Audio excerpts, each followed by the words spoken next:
Pittsburgh Steelers fans, welcome back to another episode of Yeah, I Said It.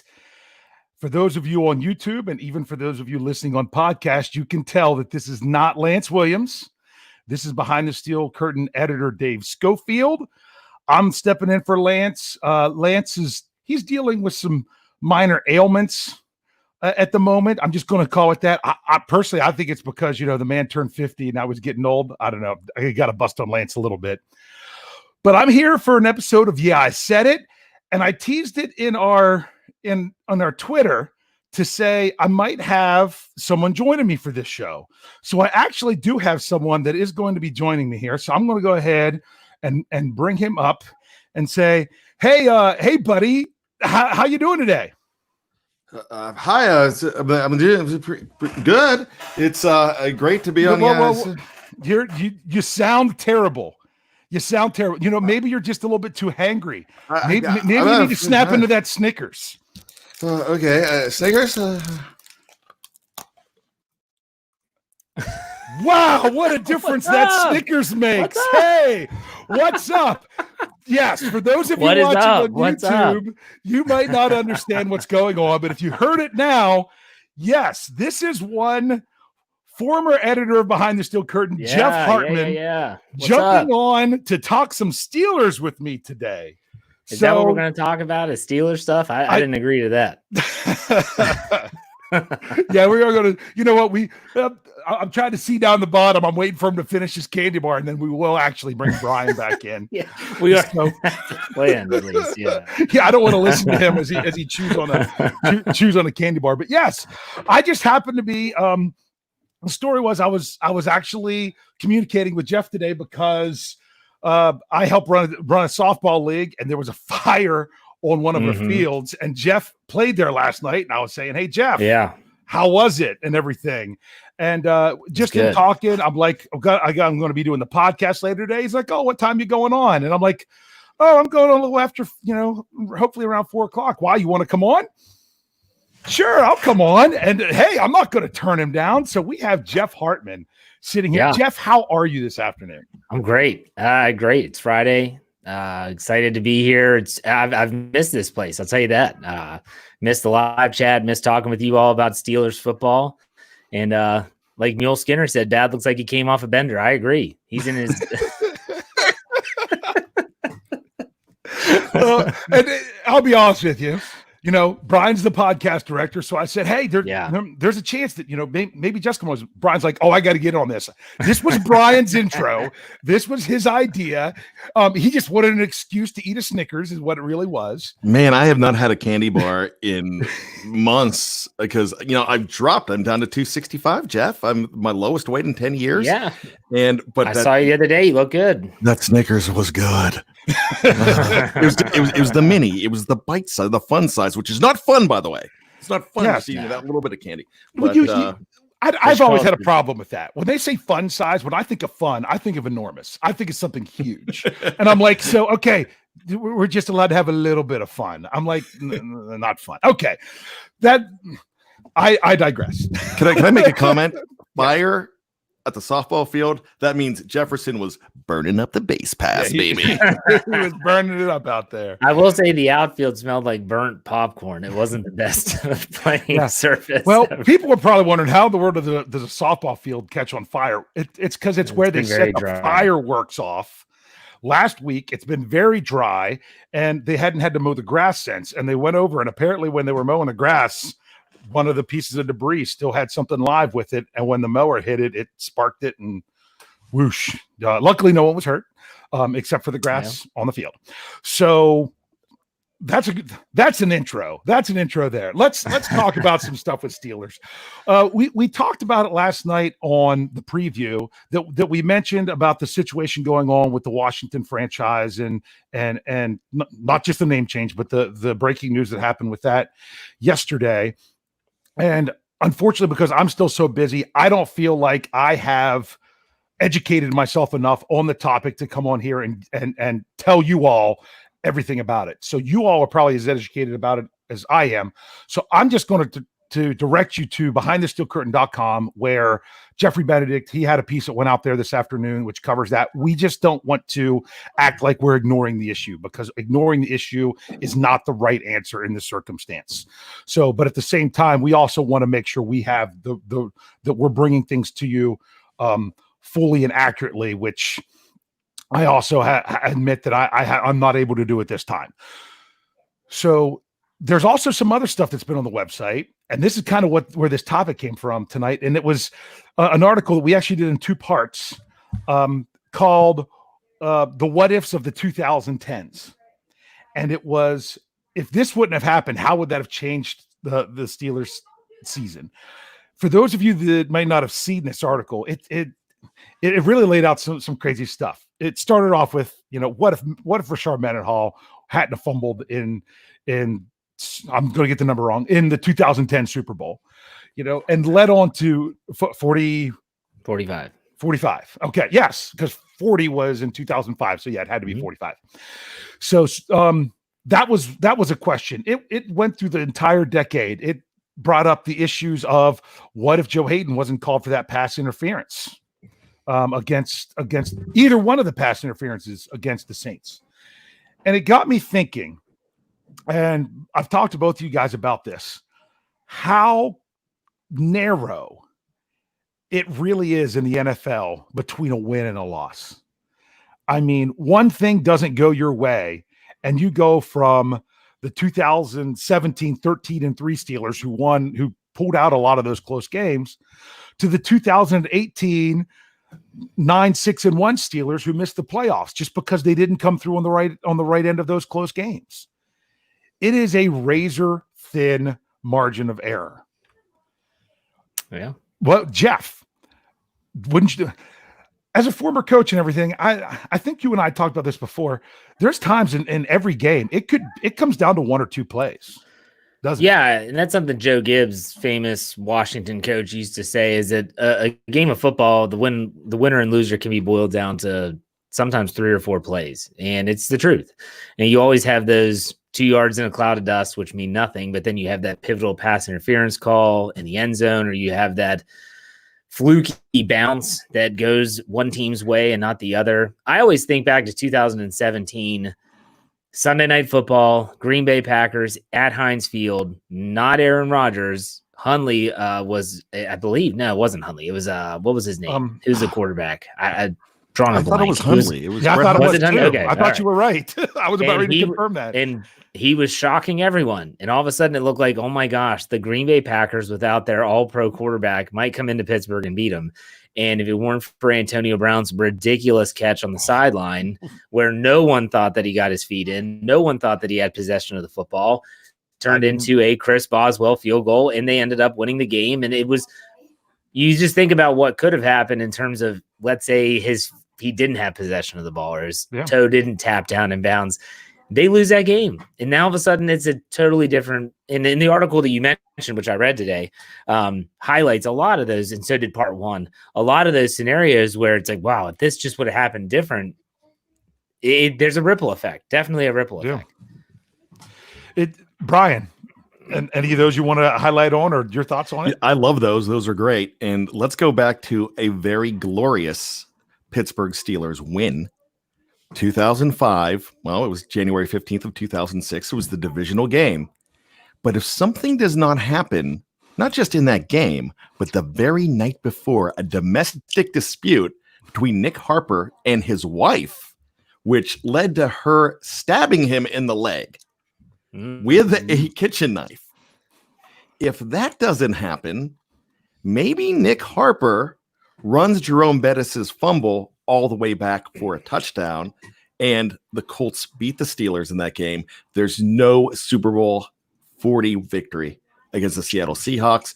Jerome Bettis, he goes off and he retires in, I don't want to say disgrace, but on a down note. So thin line, yeah, there's a very thin line. It's razor thin between success and failure. Yeah, and there's so much more to that game, I always say, what if, and this is me, not really conspiracy theory or anything like that, but I'm telling you, the NFL wants games to stay close as long as possible. Yeah. And I'm sorry, Troy Polamalu intercepted that ball, rolled over, and as he was getting it up, his knee knocked it out of his hand, and they call it incomplete on an overturn. Not just that they would, that they thought that was evidence to overturn. That was, to me, that is like example number one of the NFL wants to keep the games competitive for as long as possible. That ended that game. That game was going to be done at that moment.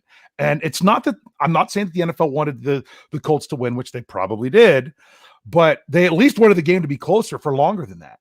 And so there's so many things in that game, which then leads to a Super Bowl. Do the Steelers have the experience, the playoff experience to then win the Super Bowl 3 years later? It's a big ripple effect, but that's what ifs. That's about all the what ifs. The question is, how do you keep those what ifs from happening and burning you all the time? Because that's to me, I still say that is the difference between 2017 and 2018. You could even say it was the amazing leg of Chris Boswell in 17 to whatever happened to Chris Boswell in 18. But I don't want to lay it on one player, but I'm just like, just one little thing is the difference between, a 1-point loss and a 2-point win. So how do you control your own destiny more? Is it really all up to chance on some of these fluky plays or not? What do you think, Jeff? You need to have luck on your side. That's important in any sport. Whether it's, you think about if you're golfing and you hit one into the trees and somehow it spits it out and you still have a shot. Like, that's just dumb luck. I mean, there's no skill involved. But you go back to 2018, just think about some of the things that the Steelers could control that they didn't. Really untimely fumbles. And that was could be a sentiment for 2019 as well. You think about Juju Smith-Schuster's fumble against Baltimore in week 5 in overtime. You think back to in 2018, the fumble against the Saints. You think about James Conner's fumble against the Browns. All these circumstances that the ball doesn't bounce their way, but the ball shouldn't be bouncing in the first place. Yeah. So in that regard, if you do your job, not to steal, the slogan from that guy up north, but at the same time, if everyone just does their own job and you don't have to leave it to chance all the time. Chris Boswell had a horrific 2018 season, but at the same time, if they would have converted more, then you wouldn't have had to rely on his leg to win games. So I think that there is a lot of luck involved, but I also think that if a team goes out there and they take care of business, and I don't mean necessarily from like running up the score and dominating by 7 touchdowns, but not fumbling the ball, not turning it over, taking advantage of opportunities. I mean, how many times did we see a defensive back before Minkah Fitzpatrick where the ball would hit them right in between the numbers and they don't catch the football? And it's an easy interception and they just can't convert. Sean Davis 2017 against the Patriots. Yep, exactly. Honestly, that's the first one I thought of. So, I mean, Brian, you might disagree or you might have another topic to bring into that, but that's what I think. I think you got to control what you can control. I agree with everything you're saying, but I want to add one thing. Go for the throat. So I've been watching a lot of old shows, old games from the 70s, the late 70s, even the 80s. And when Chuck Noll was coaching, even seasons when Pittsburgh wasn't that great, I'm talking 84, 87. Well, 84, they went to the AFC Championship game.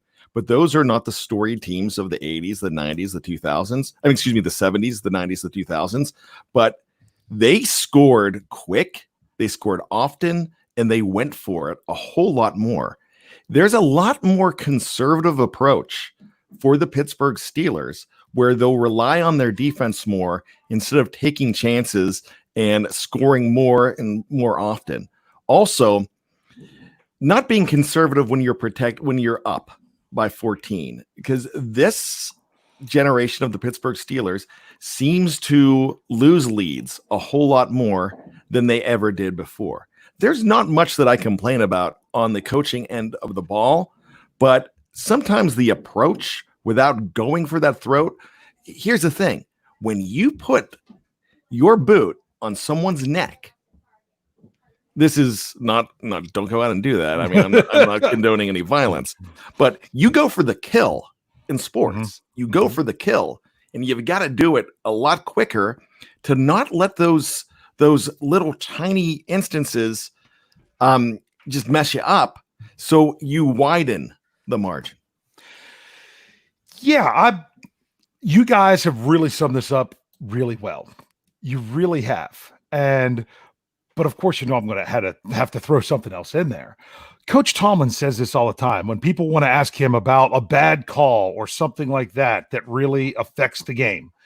I think back to the Chargers game in Pittsburgh in 2018 with the constant false start penalties that were not called and things like that going on and things of those nature. And his answer always is, we can't put ourselves in a situation where something like that is the determining factor. And that's what it comes down to.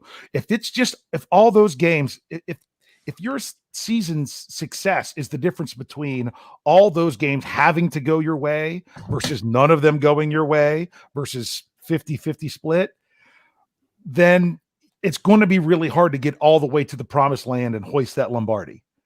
You've got to be a team that's just still a step above that. When those things like that don't go your way, you can still get the win. And seems like that's always been what usually, 31 teams, some of them are nowhere close, but could all be grouped into that category every year because it takes that team.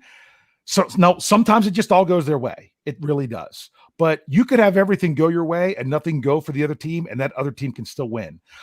That almost is what happened in week 3 last year. But now we could also chalk that up to, the James Conner fumble in San Francisco. But that was almost one of those games that the Niners didn't do it. I mean, they had all those turnovers, didn't do anything right. And yet they still were able to overcome and win that game. So bottom line is, you've got to be good enough to take that luck up, to take the luck factor out of it more often than not. Would you agree with that, Jeff? Yeah. I mean, I think that teams that, you kind of saw it in 2017. Teams that almost always have that lucky streak, it's going to run out sooner or later. It just is the ball that we talked about this a lot last year on our podcast. The Steelers took the ball away so much. Can you actually rely on that again? And that's difficult to do because you can't. You can always, a strip sack is phenomenal, but you can't always rely on that play. And that's where the offense was just so awful. But yeah, Jav man is driving me nuts in the live chat. See, I need to eyelids. Jav man, Jeff's buff. Come on. Well, how many times has he mentioned lacrosse? I've been reading them all, man. I've been reading. Yeah, I haven't been looking, but see, now I had something to say, and now I can't remember what it was. So I'll just say Seattle has 2 losses. Brian, what do you think? I am quite tired, but I do have very. Everybody in my family, there's slits. Yeah. We're not. I'm not used to doing podcasts with natural sunlight this time of day, so it's like you got to squint a little bit because the sun's coming in your room. People might just be happy that they can actually see me without me having to turn on 5 lights and bring them into my room. But I learned this, Dave, mm-hmm. Jeff, and I learned this in 9th grade history class, that the KGB used to go after people at either 4 a.m. or 4 p.m. because that's when the human body is the most tired. For some reason. Now, I don't really know how to back that up with any fact, but I do remember my 9th grade history teacher saying that, and I always thought that was really cool. So there you go. I'm going to jump in and say I was running a little bit late, and I'm struggling right now because I usually have a 4 p.m. cup of coffee, and so I can feel that 4 p.m. going on. But maybe we should come back and should we bring it back to the Steelers, or we want to go back to the KGB talk? You get it all here. Your history lesson and your Steelers lesson all in one place. Exactly. I'm just glad you said 9th grade history and not 7th grade health, because you just never know what to expect. Oh, I can get into that. Grade health. Boy, I bet you guys have some great stories. What? Seventh grade health. Yep. I can tell you a lot of stories about questions I've received in seventh grade health as a teacher, but that's a show for another time. Well, I'm going to ask you a bunch of questions after the show that I'm still trying to figure out. Brian brought up something here that said about, go for the throat and everything. And it's kind of like the old saying that, well, I've heard, I don't know where it comes from, but I know I've heard it a lot. Prevent defense prevents you from winning. When that team goes into that prevent defense so early because they have a lead and you get more worried about protecting the lead than you do, doing your thing and winning the game. We've all seen it so many times. We've seen how it's all about momentum because it's all in a game because we saw it in the Super Bowl a few years ago. I mean, we all remember 28-3. Once a team comes back from that far down and ties the game, it's very rare that they don't win it because of rolling back. So that's why, that was a lesson in the Super Bowl on the biggest stage that every team needs to remember now that they're like, we don't let up. We don't let up. We don't let up. Steelers didn't really have a chance to let up at all last year. So that's something that I hope this is an issue that we have to talk about in 2020 is that, oh man, we don't want the Steelers to let up because that means they are getting leads and playing well. But they need to create their own. You can create your own luck, not by creating the luck, but by not letting the luck affect you. So that's why. Go ahead, Jeff. I mean, they led the league in takeaways last year and averaged 18 points a game. They never once scored 30 points in an entire season. I mean, think about that. Think about how dreadful that is. And think about the San Francisco game. They were gifted field position in the first quarter and did what? They scored 3 points, I think. Correct me if I'm wrong. They had 3 turnovers in the first quarter, and I think they got a total of 3 points off those turnovers. I think it was 6. Did they get 2 field goals? Because I didn't. Okay, because I think both of them they were in field goal range when they got the turnovers. But one of them they got pushed out because Rudolph got sacked. He was flushed out of the pocket, and then they had to punt. It was awful. I hope and pray that they have a chance to protect a lead because they never had that last year. You think back even to the games that they won big. Monday night against Cincinnati, they didn't come out the gate really strong. They eventually took them over. And, we all saw what happened with Dalton, et cetera. Even the Monday nighter against Miami, it was not it was a close game. I was there. I know. Yeah. So I don't know. But now that the offensive coordinator is back from injury, they might be in better shape to score points in that position and be able to take advantage of those turnovers. I was in the stands in 2017 in the playoffs. Now, I was a little bit, so I guess it was technically 2018, but the 2017 season. I was also there for the earlier game with Jacksonville. So the fact that it was Jacksonville, I was a little leery, but there was something about that 2018 team that even when they got down, you still felt like they weren't completely ever out of it because they constantly kept finding a way to win and finding a way to win. The problem is, you can't do that every time because all it takes is one time for you to come up just short, which, 3 points short. Now, granted, they scored basically as time was expiring to make it that close. All it takes is one time. This isn't NHL. This isn't NBA. This isn't MLB. You're not doing best of 7 in the playoffs. It's win or you're done. So you can't rely on, I'm going to have that magic moment to come back and win 9 out of 10 games down the stretch. Cause it's that one loss. That's going to keep you from getting there. So you have to be able to set your own destiny. And that's why the whole point of, I said it, there's a razor thin, I can't even remember how we said it. I said it. There's a razor thin, it's razor thin line between success and failure, margin of error, things like that. That's why, because that's the nature of the NFL. If you don't want that line to be razor thin, then you've got to rise above that constantly. If you are flirting with that line all the time, eventually you're going to end up on the wrong side of it. Jeff. Can I petition the Behind the Steel Curtain podcast platform, at least when you two are on together, that anytime the 2017 divisional playoff loss against the Jacksonville Jaguars mentioned, it's not referred to as the 2017 playoff loss, but the John Oates debacle. I feel like that is right. It's justified. If it weren't for that, I could say a few words, the adjectives, not so nice adjectives to describe the horrible rendition that he did to our Star Spangled Banner that just got the Steelers off to it killed him from the moment. When I heard. And thanks for coming, Jeff. For those of you listening on podcast, Brian gets so offended by that. He just dropped Jeff out of here. Yeah. All right. Let's, so now, since we're partway through the show, yeah, Top Man's going to come in your place. For those of you that might have joined late, we brought our buddy Jeff back for a show. He said he was I was chatting with him today. He said, "Oh yeah, I'm around." I'm like, "Come on with us. Come on, let's talk some Steelers." So that's why Jeff is here. But it's funny because being at that game, I don't remember the Star Spangled Banner. All I remember was very forgettable. It was very forgettable. He is a rock and roll Hall of Famer enshrined.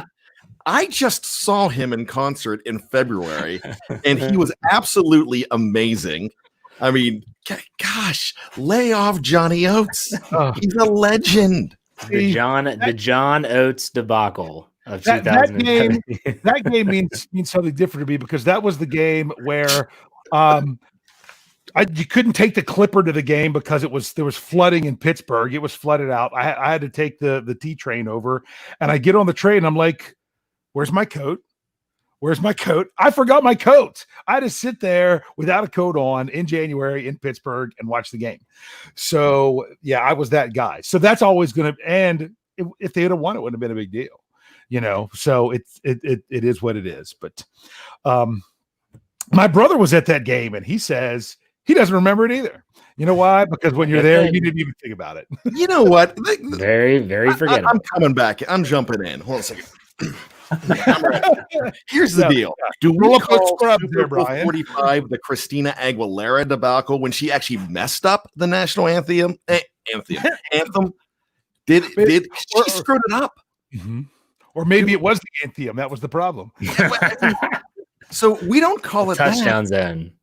Yeah, John Oates is the touchdown zone and he's a champion singer, 6 number 1 singles in his career. And you know what? If you called me the John Oates of podcasting, I would be proud. I'm just kidding. And he drops the mic with that. So, the John Oates debacle is what it will forever be referred to as. Yeah, that and Frank Webb. Yeah. Frank Webb and Dick Shiner, they talk about him all the time in your absence. I'm glad that's continued. I'm just Frank Webb story. I'm really concerned because he's not going to make it. He's not going to get. They trim the rosters. Oh, yeah. Deputy editor Michael Beck. He's doing his A to Z 90 man, all 90 men on the roster, going through them one day at a time. I'm afraid by the time he gets to one Frank Webb, that he's not going to, because it's W. I mean, come on. It takes forever to get there to where he could finally bust that out. And by that time, who knows how the rosters are going to be.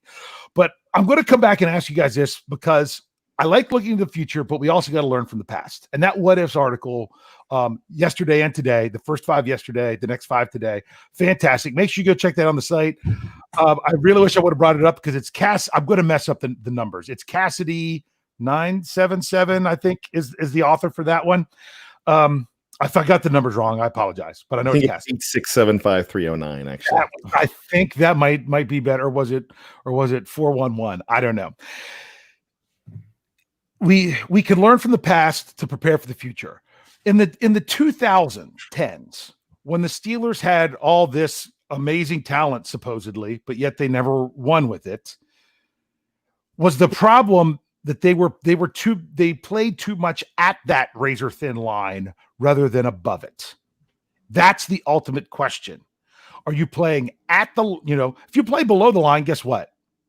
you're just going to have the losing record, and you're going to talk about how, next year's draft pick, hoping that it's in the top 10. That's not the Pittsburgh Steelers. To me, the Pittsburgh Steelers are always either playing at that line or above that line.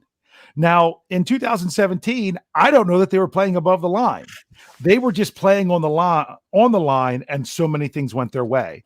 And what's sad is the one game where the things didn't go their way, which a lot of people brought up, as we will call, Jesse James caught that ball, is what that's known as. That if the Steelers would have had that, oh, look how different things would have been. But they needed that to go from 13-3 to 14-2 in order to be successful. I mean, you're a 13-3 team, and you have to get the right breaks or just a meaningful, correct call in order for you to be successful. Is that the Steelers' problem? And how do you rise above that line? Who wants to go first? Go ahead, Brian. I don't know how you rise above that line. It's because unless you just become more of a cohesive unit and just play mistake-free football and go for the throat like we talked about before, you're never going to. So it's a philosophy. It is it happens in the preseason. It happens every day under the bubble when you're not on the field, but it just happens when you are committed to sometimes altering your philosophy, realizing that this isn't working and being tired of escaping by the skin of your teeth. Jeff, I've got a specific question for you from another Jeff. Jeffrey Benedict in the live chat says, and this is a really good point when it comes to specifically 2017, which might have been the year, when you lose to Ryan Shazier late in the season, you aren't on that line anymore. Were the Steelers above that line, and the Shazier injury is what brought them back down to where they needed things to go their way in order to win the games? Yeah, I think he was that dynamic defender that they didn't have. And then when you lose that, you get Sean Spence off the couch, literally, and you plug him into play other than over like someone like Fort. You're like, it wasn't. I thought it was a poor coaching decision, and you can't replace that. Ryan Shazier was a talent, and the skill set that he had is near impossible to duplicate. Fact, Yeah. And so when you lose that, there's a gaping hole. It's not a situation where you're like, oh, Mike Hilton got banged up, he's going to be missing a few games. Mike Hilton's good, and he plays his role very well in the Steelers defense, but he is in no way, shape, or form a guy where you're like, oh my gosh, like, what are we going to do? Like, what are we going to do without him? That was Ryan Shazier. And so, yeah, I think they were at that line. And then when you take Shazier out of the equation, it only got worse. Yeah. So I agree. Can you agree with that, Bad, that might have been the year that the Steelers were playing above that line where they didn't have to have everything go their way? And then after the Shazier injury, things like that affected them more? To a point, yes. Yep. I will definitely agree with that because there was no next man up for Ryan Shazier, and that's definite. But Jeff brought up this game earlier, and it was a week before and Ryan Shazier played the full game and had a good game, but they were not performing up to par against the Green Bay Packers in that game. They were not performing up to par against other teams in November. They were escaping with Chris Boswell by the skin of their teeth. That 13-3 could have easily been a completely different record because they had Boswell. And you mentioned that earlier, Dave Schofield. So what I'm saying here is Shazier, if they have Shazier, they're doing a whole lot more. But there are other issues that doesn't make Ryan Shazier the sole reason for that season going in the tank.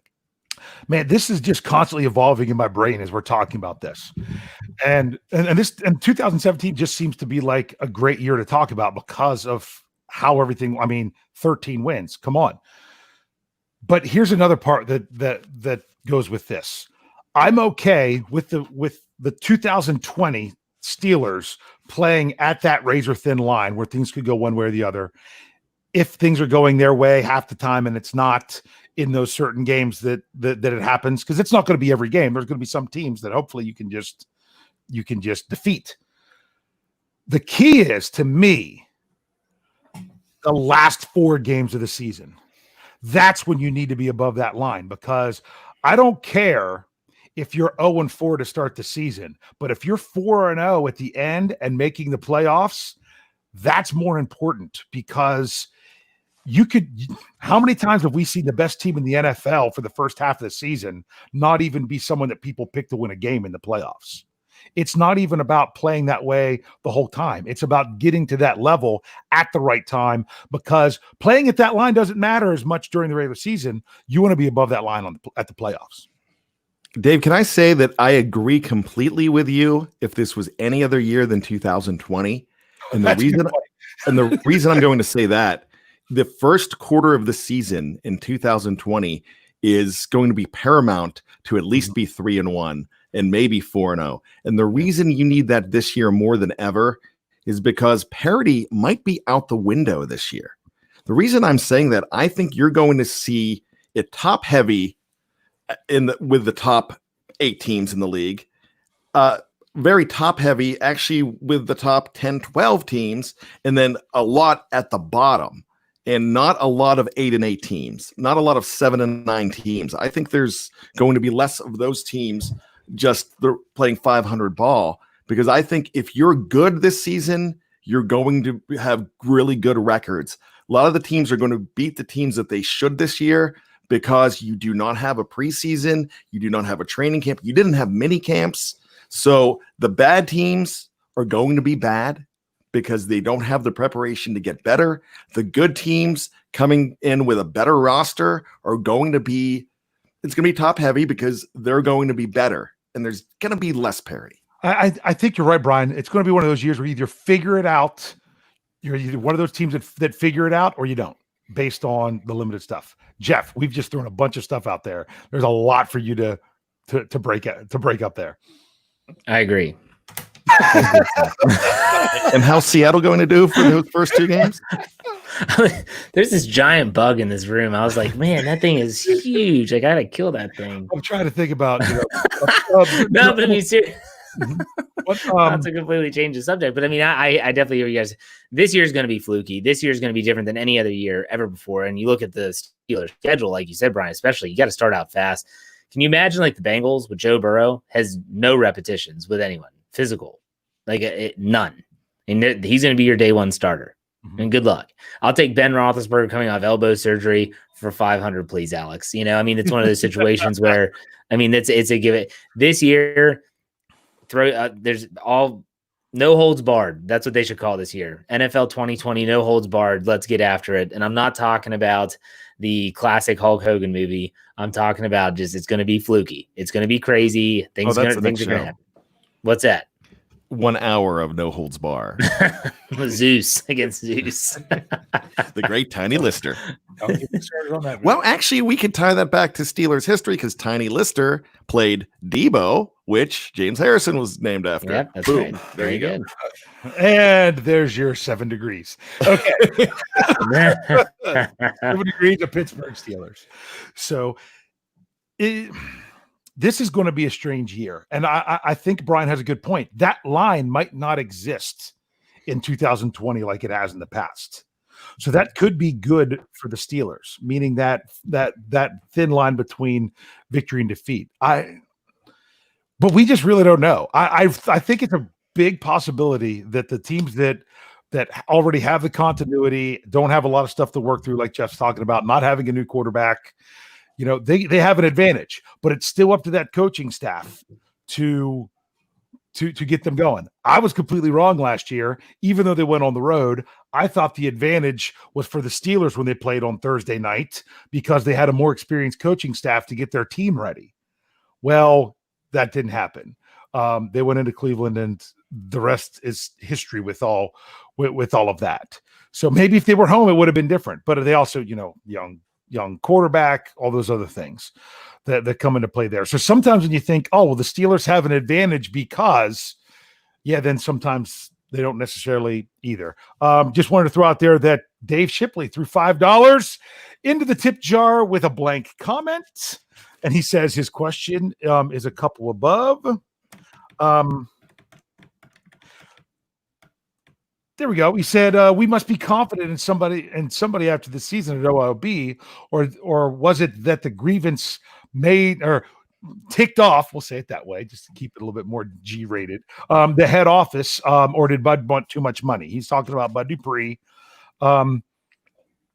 Since haven't got his thoughts on it at all because he's just coming on right now. Jeff, what's your thoughts on the whole Bud Dupree situation? There's no way the Steelers were going to try to negotiate a long-term deal, not knowing the ramifications of the cap in 2021.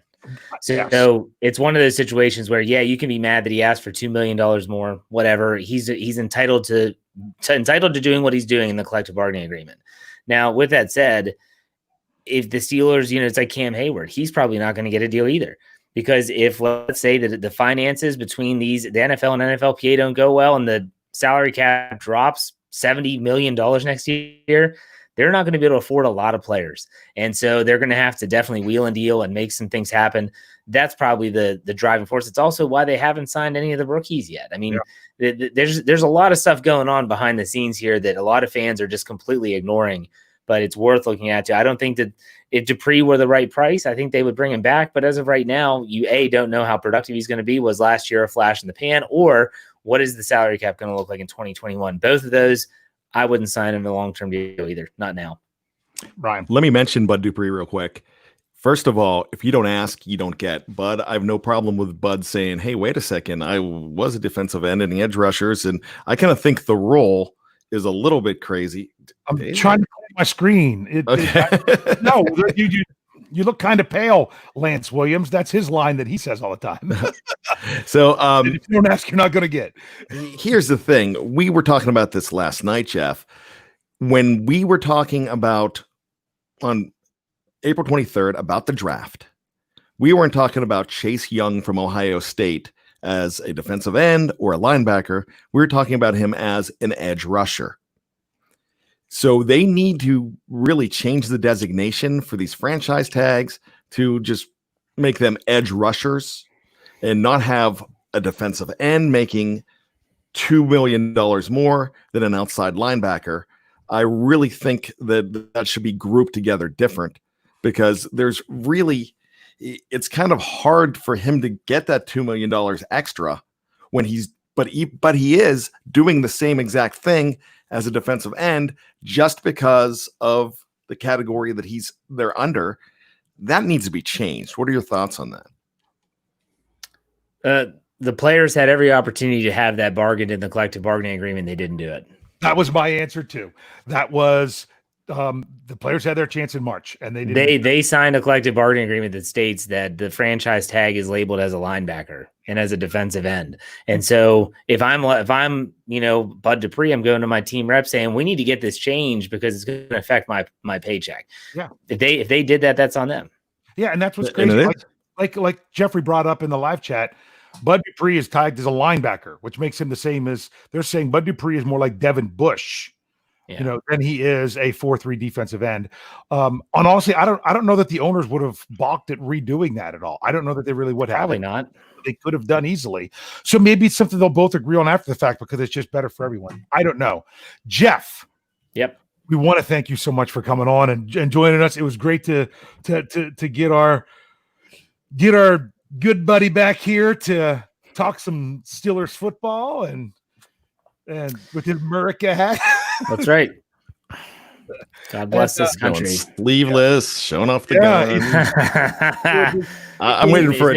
It's a new Jeff. You know what I mean? So what are you gonna do? Well, I'm waiting for like a tobacco stream to go across the screen and go, I'm out. I was waiting for that's funny right there. I don't care who you are. America. Yeah.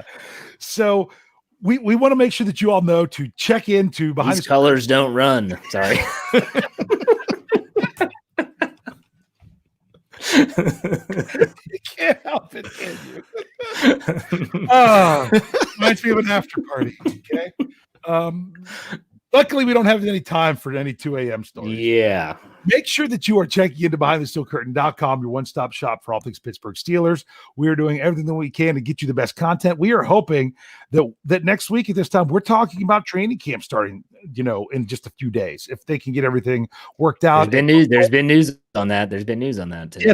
Yeah, let's just say it. There's been news saying that the developments are looking good. They just haven't definitely come out and said that it's definitely. They'll be reporting on time. Yeah, that's what's going to be happening. So we're looking. That's the 28th, correct? Mm-hmm. That would be Steelers could be the 29th because it's always 45 days before your first game. They play on Monday night in week 1, so they could be the 29th and not the 28th. Okay. Well, I thought it was. Is that what it was? Because I know before it was always before your first preseason game. That's why they would have been early with the Hall of Fame game. It's all confusing, but who knows? Yeah, and then you got let's just get football back. Who cares? Exactly. Let's just everyone right now is just kind of holding their collective breath, making sure everything's going to happen, and that's kind of what we are too. But we're keep coming at you with BehindTheSteelCurtain.com. We're coming at you with the BTSC family of podcasts. We'll have Tony on tomorrow around noontime for Steelers brunch with Tony. Then we have Sunday. Not exactly sure who's on that show.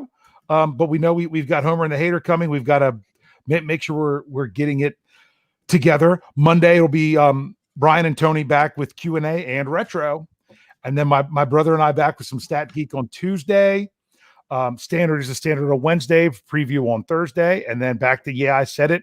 Hopefully Lance Williams will be back for that next Friday.